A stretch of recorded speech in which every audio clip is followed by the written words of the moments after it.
अभी जिस वक्त मैं अपने भाई के घर पे बैठी हूँ और माशाल्लाह सबने खाना खाया है। जैसे कि आप सभी जानते हैं मैं अपनी फैमिली कई बार नहीं दिखा सकती हूँ ना यूट्यूब पे मैं, तो इस वजह से मैंने उनको नहीं दिखाया और खाना वगैरह दिखाया है। और इस वक्त बिल्कुल ठंडा कमरा है, मुझे इतनी गर्मी लग रही थी भाई, अभी बहुत अच्छा लग रहा है।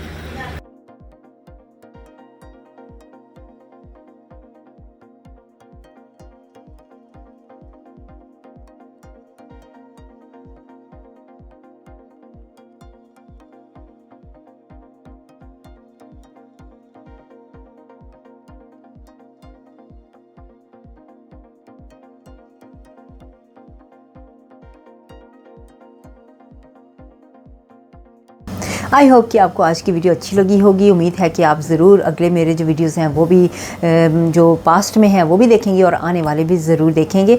तो अपना ख्याल रखिएगा, मुझे अभी इजाज़त दीजिएगा। नेक्स्ट वीडियो तक के लिए अल्लाह हाफ़िज़।